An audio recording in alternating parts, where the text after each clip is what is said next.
Today is March 14th, and this is William Michael of the Classical Liberal Arts Academy.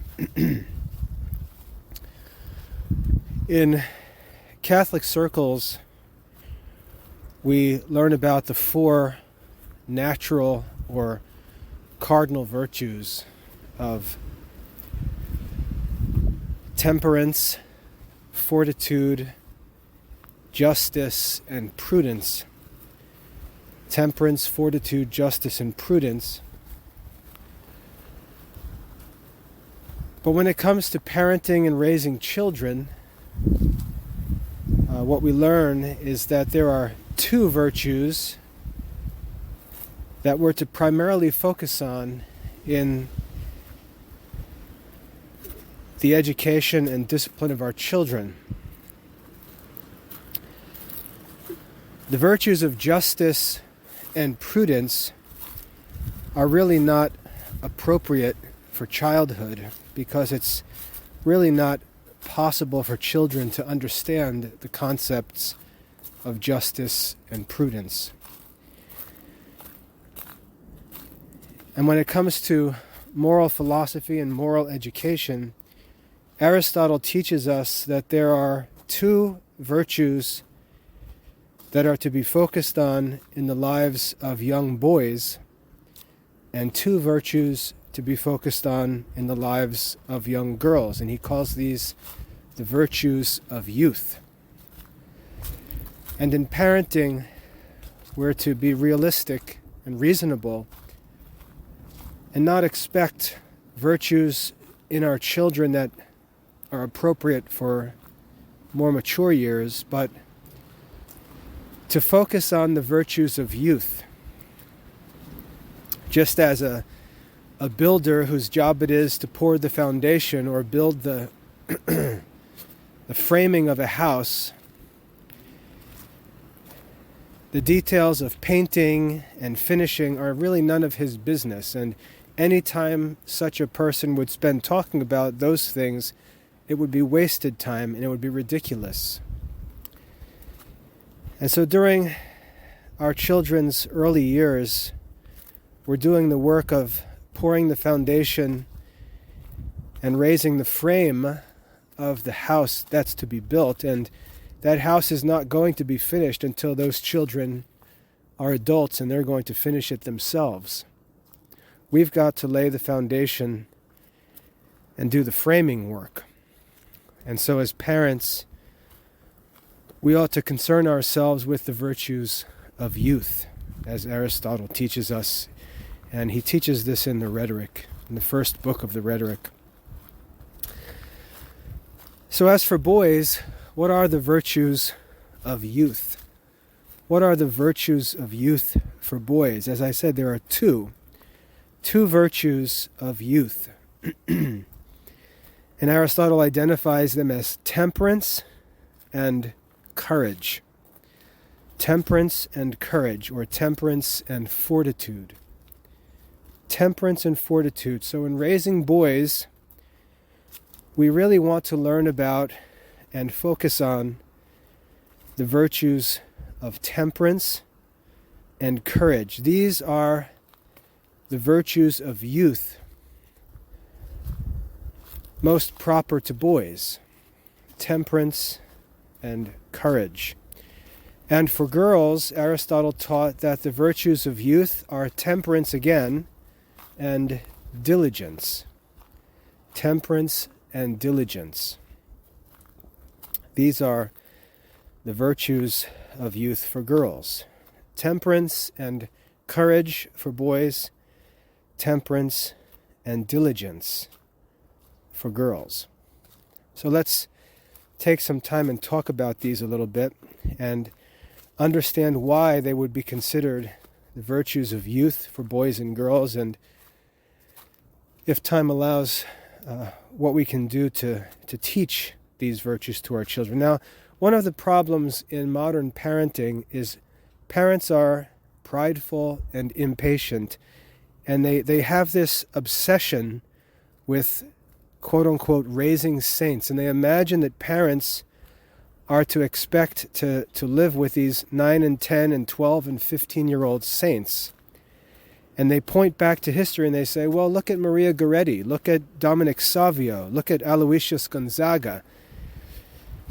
And they act as if that's what children should be like, but the list of youthful saints ends with those handful of names that they name when they talk about holy children in church history.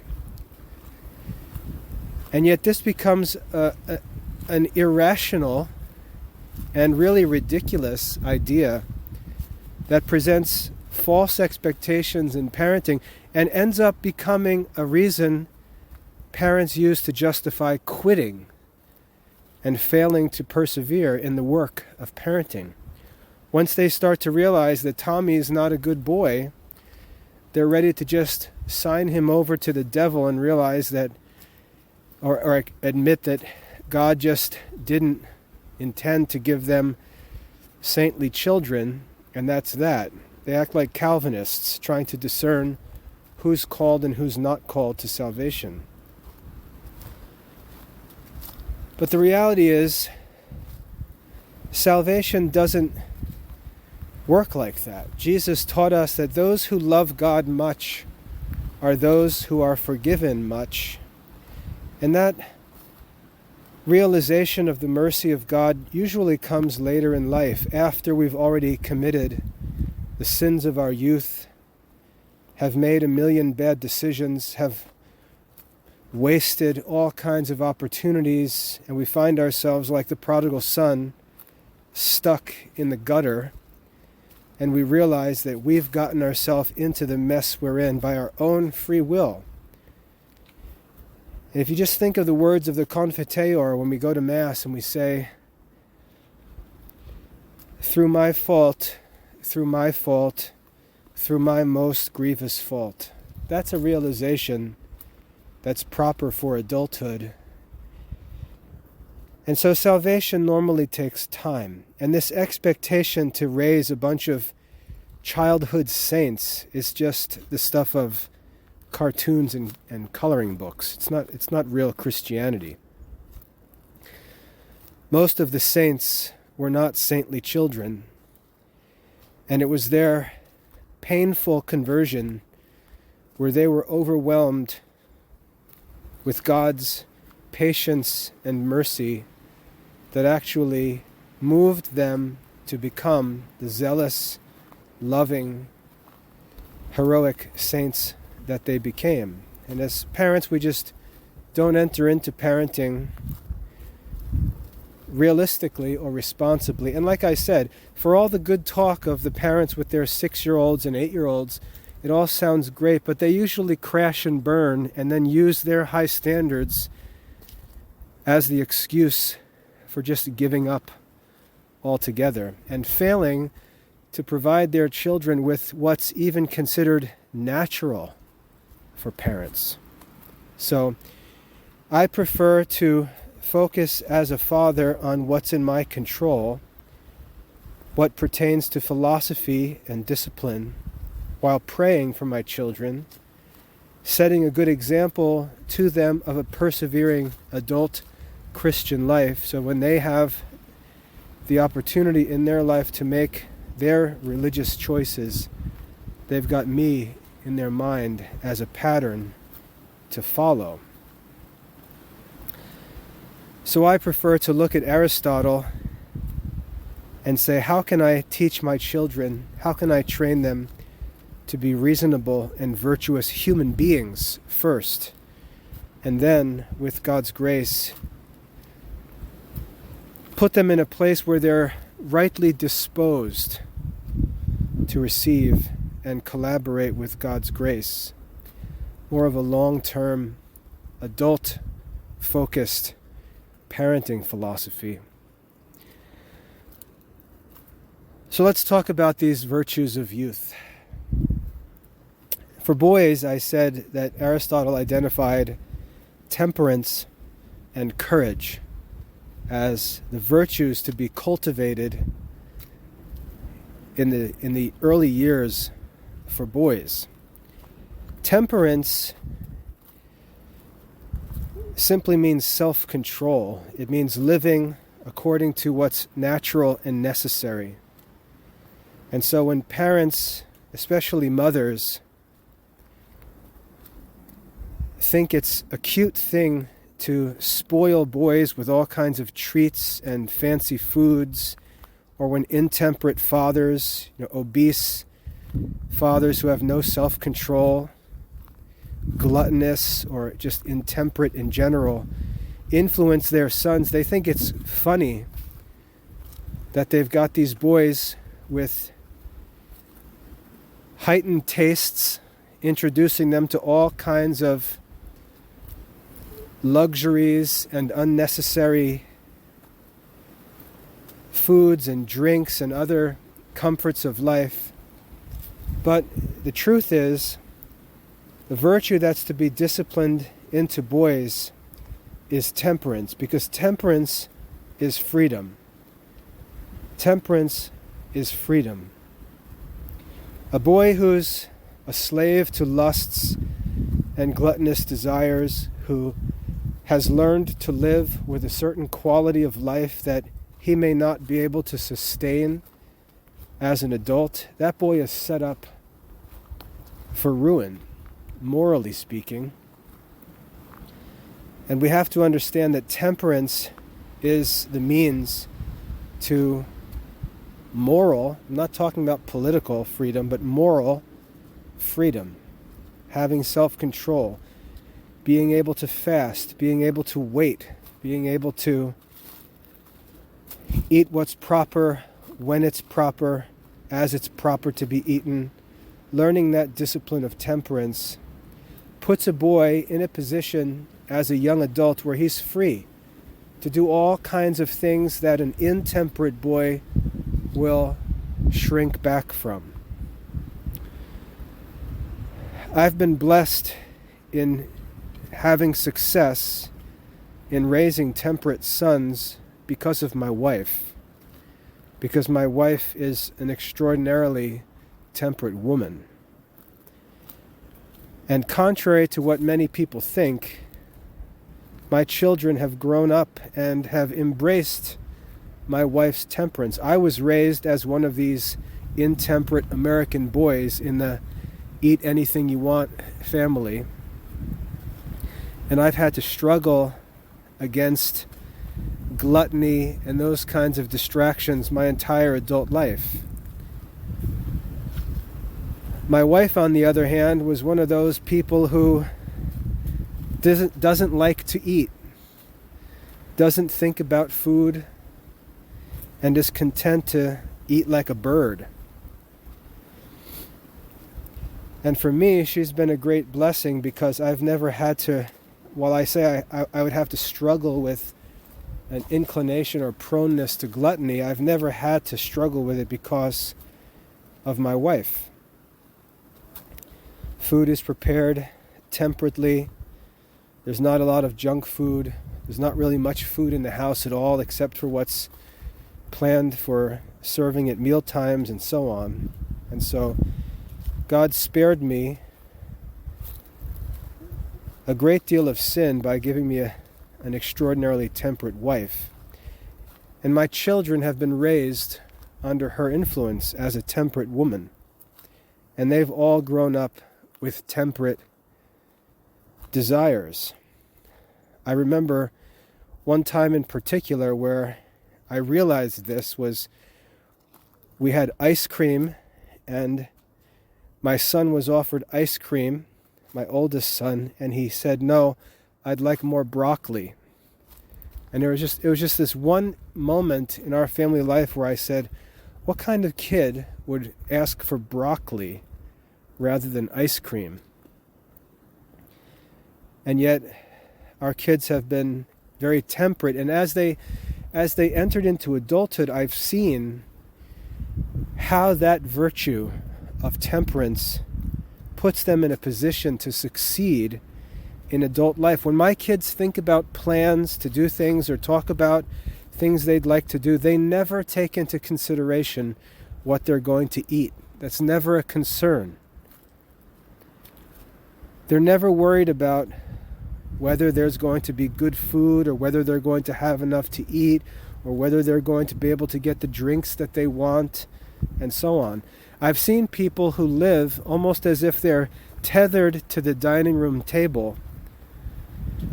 Anytime they move away from the kitchen, it's like an elastic band is pulling them back, and they have no freedom. They have no freedom to work. They're worried about taking a break, getting a snack, getting a drink. What time is lunch? What time is dinner? What time are we going to stop working? What time are we going to stop? They're never free to work because they're enslaved to intemperate desires. They're trained by the customs of their parents. They're trained to be intemperate. 3 meals a day. You have to eat this, have to eat that, need this, need that, need salt, butter, ketchup, gravy, syrup. They can't think of a life away from the refrigerator. And when it comes time to work and make life decisions, you may not realize it, but their decisions are influenced by their concern for food.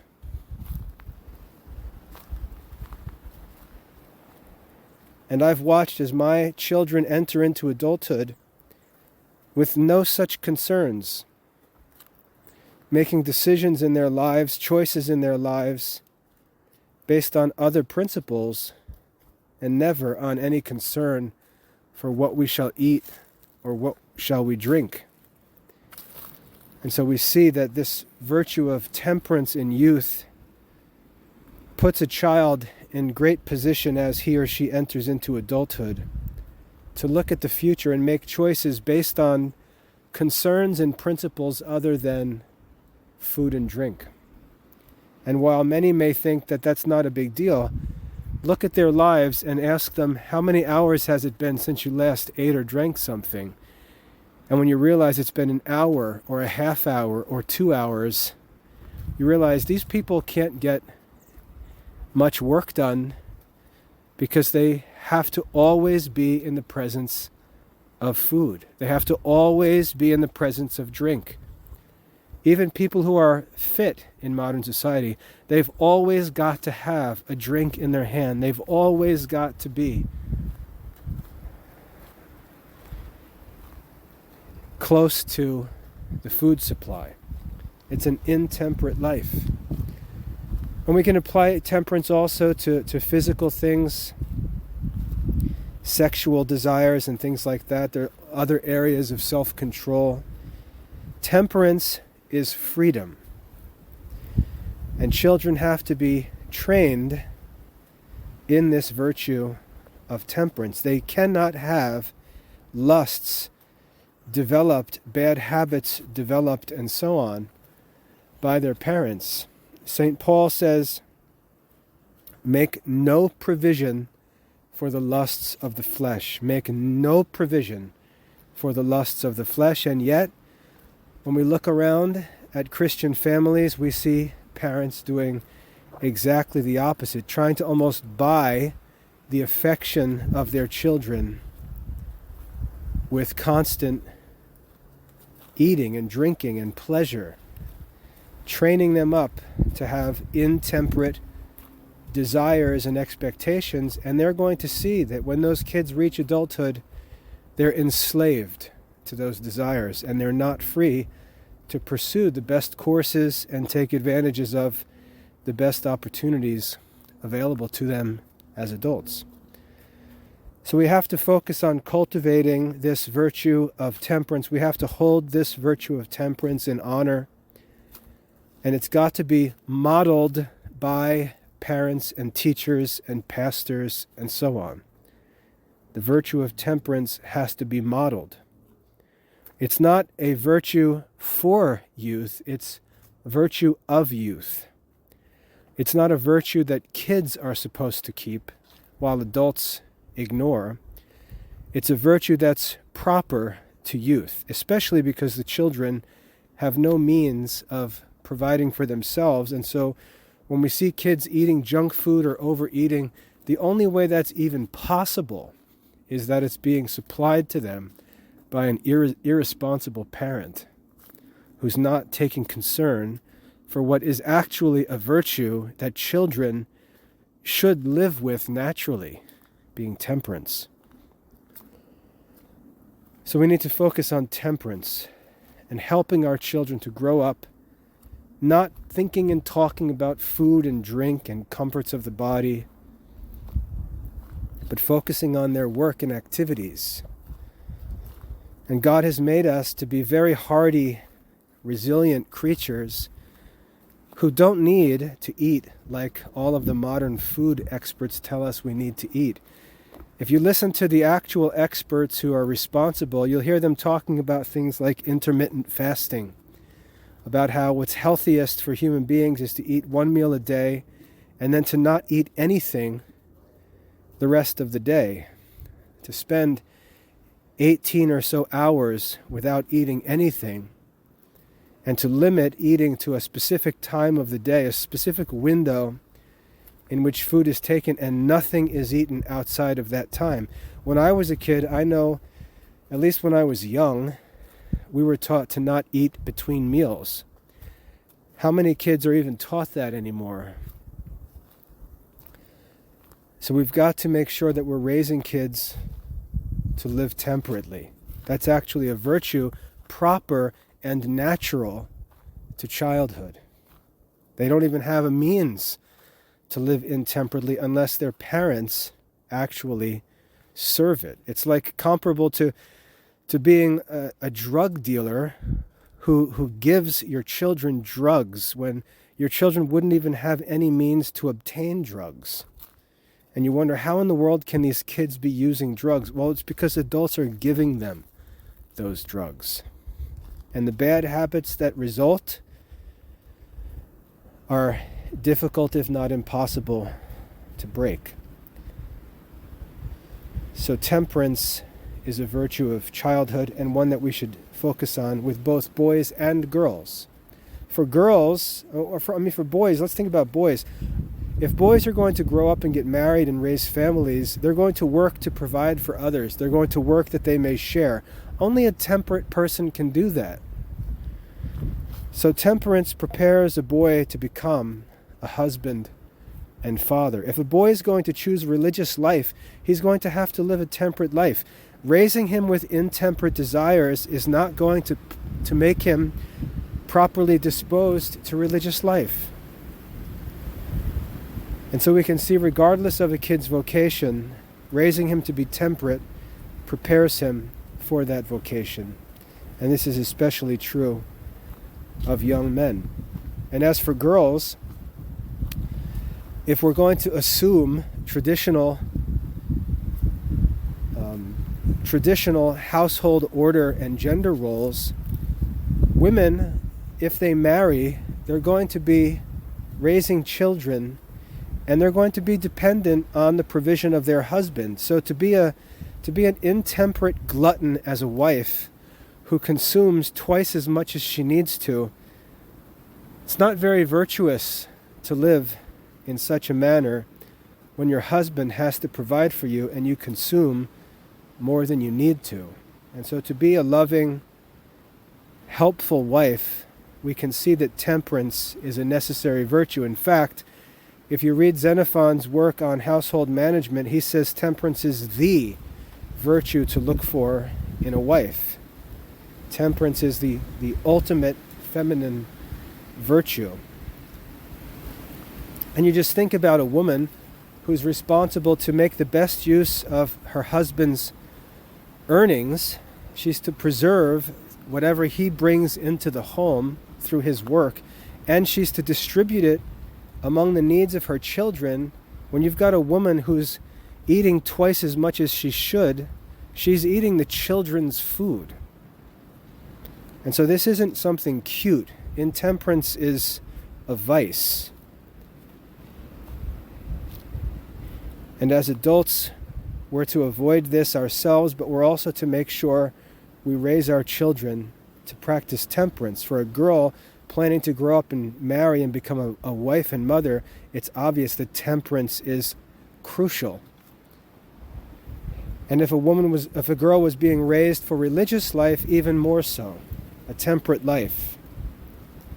And this is not as true today because the religious communities are not as disciplined as they were in the past. But think about being a girl who is considering joining an order like the Carmelites when Teresa of Avila was alive, where they had to beg for their food. They weren't even sure if they were going to have food. You couldn't even enter into that religious life unless you were extremely temperate.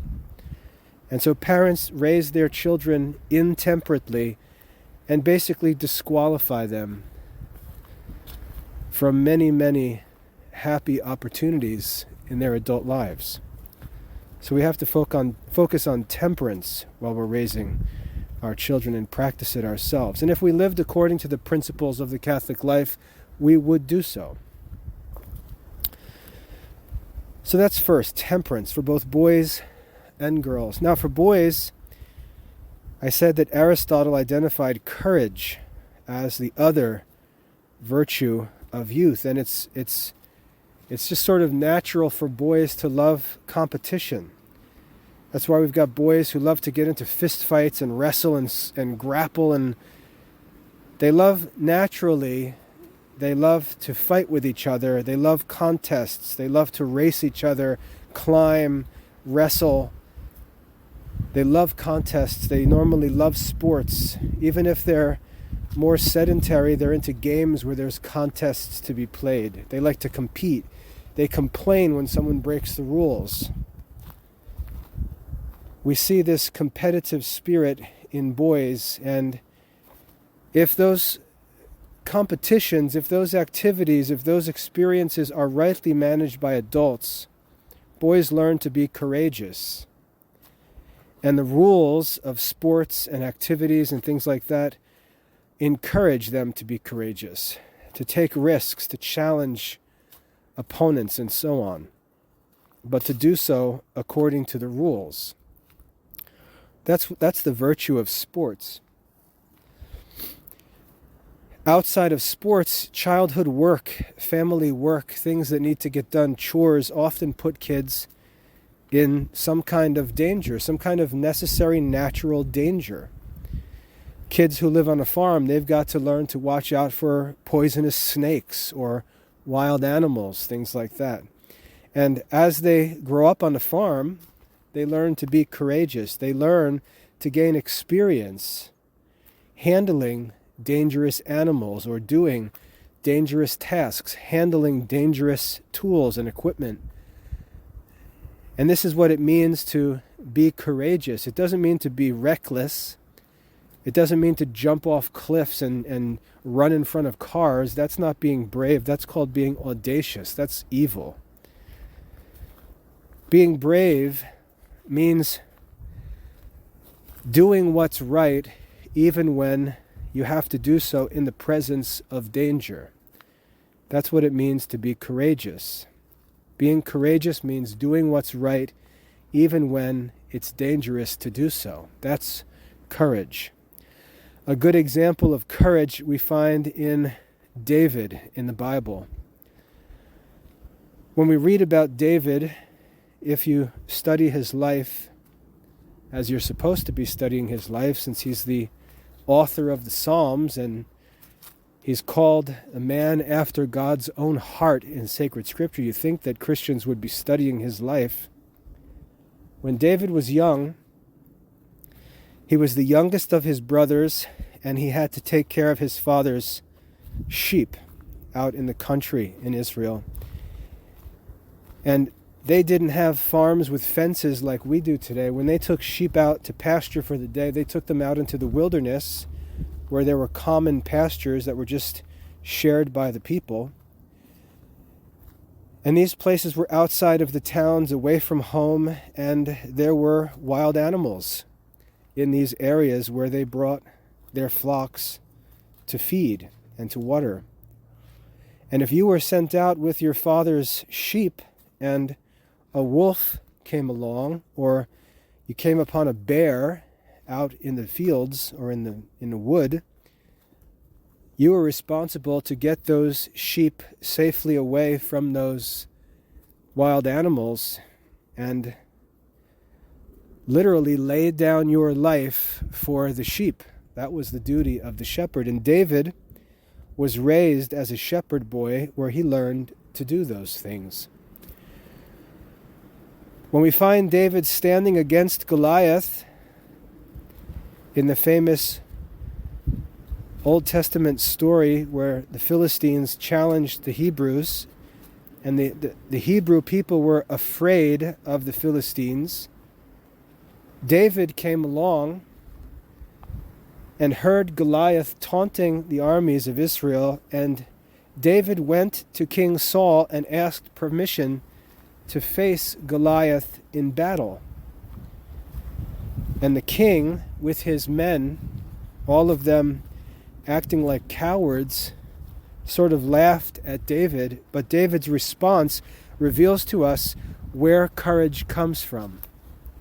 He said, "When I was younger, I cared for my father's sheep, and if a wolf or a bear came along, I rescued my sheep from its mouth and killed the wild animals."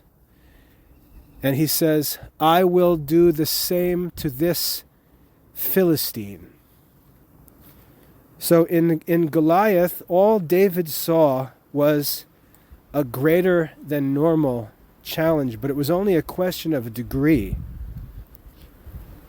Whereas the other men, apparently lacking that experience that David had, they saw it as a shocking danger, and they responded to it with cowardice, which is choosing to not do what's right because of an apparent danger.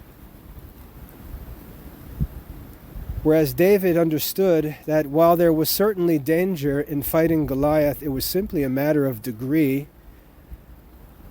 And as David, as a boy, learned to fight off a wolf or a bear, which were bigger and stronger than he was as a kid, him being a young man now, he knows how to deal with a big, scary opponent, and he's willing to step up against Goliath. And we see his courage, but we also see his cunning, because Goliath comes dressed in armor with a sword, ready to fight hand to hand, and David says, "That's not how you deal with a stronger enemy."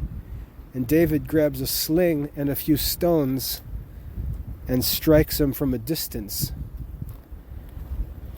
But we see in David a model of courage, and what's most important for us in parenting is we see David tell us how that courage was cultivated in his life, and it came through his chores, because his chores, the work that he had to do as a kid, put him into necessary natural dangers, and he had to learn how to overcome those dangers. And courage, we see, develops like steps. You learn to deal with a snake, then you learn to deal with a raccoon, then you learn to deal with a more dangerous snake, then you learn to deal with a coyote, then you learn to deal with a wild dog, and so on. And courage develops over time by increasing the degree of danger in the opponents that are faced. Courage is cultivated over time. In sports, I learned this as a kid because we simply were trained to be competitive and to practice and to get better, and our coaches told us that if we practiced and trained as we should, and if we played hard as we should and were competitive, we could beat bigger, stronger opponents. There was a saying of an old Princeton basketball coach, Pete Carrill, that the smart take from the strong. And in sports, you learn. There's always the story of the underdog. And sports develops through years and years of experience. Sports develops in boys a kind of courage.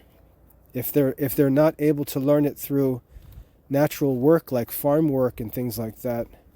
In suburbs and cities, sports can be an alternative to cultivate in them a spirit of courage, but again, only if they're well coached by men who act like moral philosophers, not by most of the silly coaches we have today. So courage is something that's cultivated, and the reason why courage is important is because when boys become men, they have to step out from under the protection of their family, and all of a sudden, to be good is no longer rewarded. To be good is no longer praised.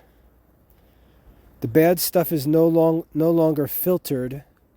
The bad people are necessarily no longer filtered. And a boy learns very quickly that in order to be good, you're going to have to be brave. You're going to have to be courageous in order to be good. And when we see Christian boys leave their Christian homes and melt under the pressure of society, we find that courage wasn't cultivated in those boys, and they responded to the pressure of worldly society as cowards, and they simply melt in the presence of that trouble.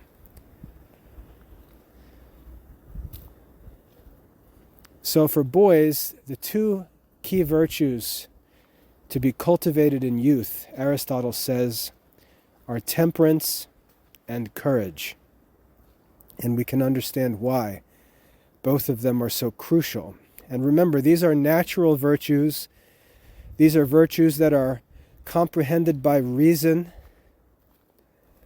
and are therefore proper for us to focus on as matters of discipline in training and teaching our children.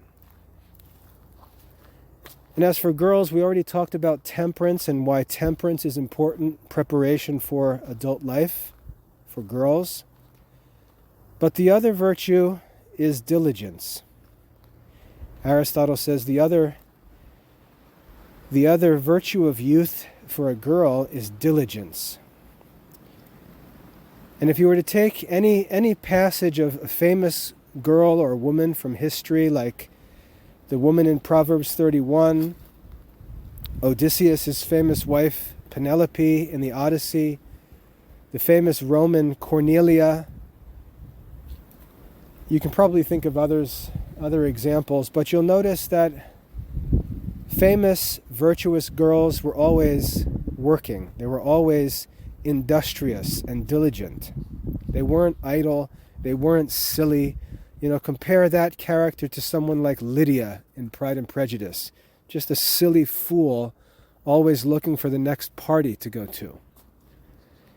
Diligence, constantly staying busy with helpful, necessary work, keeping hands busy, doing something productive, something helpful, something good for the family, cleaning, preserving, restoring, making, mending. A spirit of constant diligence, constantly studying, working, prepares a girl for a happy adult life. It's obvious as a married woman, as a wife and mother, how that spirit of diligence would benefit a family and the woman herself. Proverbs 31, one of the most beautiful lines, it says, her husband trusts in her. Her husband trusts in her. He knows that she'll do what's right. He knows that when he goes out and works and earns honest money and brings that stuff home, he knows it's going to be used well because his heart trusts in his faithful, diligent wife. She's going to make the best use of the things that he's able to earn. And that diligence, that's what keeps the house clean. That's what keeps the clothes clean. That's what keeps the kids healthy. That's what keeps the furniture clean. That's what keeps the appliances running. That's what keeps the food from spoiling. This constant, diligent, industrious spirit of a virtuous wife and mother. establishes the quality of life for the entire household, and you take that spirit out and put a lazy woman in that family, and the place turns into a ghetto. And if you do look at a ghetto, you'll find armies of men and women just standing around with filth all over the ground, everything falling to pieces. They're barely clothed themselves. They're dirty. Their hair is a mess. And you just see that what makes the ghetto a ghetto is just an irresponsible laziness. They'll complain that they don't have this or they don't have that. They'll complain that the government doesn't provide this or provide that. But what they can't explain is why there's garbage all over the street, why they're barely dressed, why their clothes are torn. It's laziness. And the opposite of that ghetto spirit is industry and diligence. And quality of life in a family comes from the diligent spirit of the housewife. Constantly improving things, constantly preserving, constantly cleaning and keeping. That's where beautiful family culture comes from, a diligent woman. She needs very little because she can make do with what she has because she's diligent. And it's that spirit of diligence that looks at problems and says, I can fix that, I can take care of that, that's no problem, I know how to fix that, I have another way, I know how to get around that, and so on. That spirit of diligence, resourcefulness, circumspection, and so on, make for a happy wife and mother, whose husband and children call her blessed. And thank God for her. And again, I have a wife like that. I know what it's like to work and sacrifice and be confident that what is earned and gained is going to be put to good use. Temperance and diligence are the virtues of youth for girls that are to be cultivated. And if we look at all the trouble that girls get into, it's because of this. It's because they're not raised to be diligent. And normally it's because the mothers raising them, the grandmothers they're watching, the aunts and cousins around them are not diligent. And the girls learn to be idle, gossipy, silly, great consumers. They love to talk about shopping. And if you just think of what kind of life they're being prepared for, it's certainly not Christian family life. And if we think about religious life, even more so. Religious life is even more dependent on that spirit of diligence. Think of the Benedictines with their motto of work and prayer. It's just constant work, constant improvement, constant development. They don't have money. They don't have bulldozers and cranes and backhoes. They have shovels and hoes and rakes. And they turn some of the worst areas in the world into some paradise-like monasteries and convents. If you've ever been to a monastery or convent that's well cared for, you know there's just a beauty and a simplicity and a cleanliness about it that's beautiful. They love the place. They take care of it. They're grateful for whatever they have, and they do their best to keep it. That's the spirit of diligence. That's to be trained in girls. So these two pairs of virtues, temperance and courage for boys, and temperance and diligence for girls, Aristotle says are to be focused on in their childhood because they're virtues appropriate for youth, for children. Good to be cultivated among them because they're proper to that phase of life. Prudence is dependent upon experience, and so prudence isn't proper for childhood. What's proper for a child is not prudence, but obedience. Obedience is the alternative to prudence. An experienced man knows what to do and is prudent. An inexperienced man doesn't know what to do and therefore obeys an experienced man. And children are told to obey their experienced parents. And justice, likewise, justice really cannot be understood by a child because the child is dependent. And you really can't understand justice until you begin to work to provide for yourself and seek to become independent and then feel the pain of injustice. And what best prepares a young man for a just adult life is temperance and courage. And experience brings prudence. And the same is true for a woman.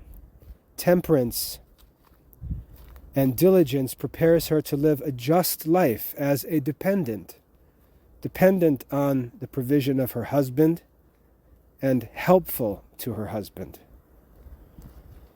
She learns to be just in a different way, just in the sense of being responsible, of being helpful, of being grateful. And she becomes prudent likewise through her own experience over time. A woman is not required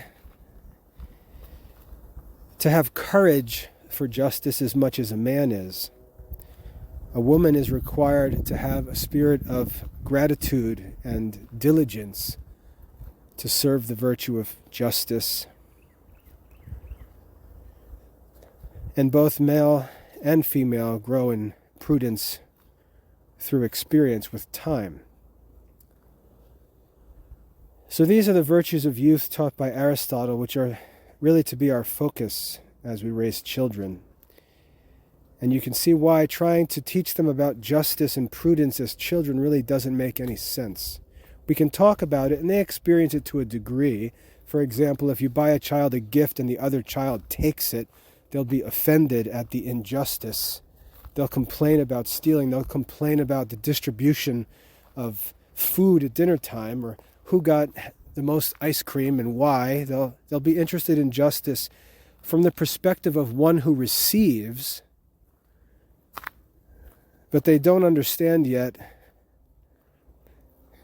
the virtue of justice from the perspective of one who gives, which comes only in adulthood, very rarely in a child. So I think these things are helpful to focus on to avoid getting into the oversimplified views of parenting that are common among Christians today. And I hope that's helpful. God bless.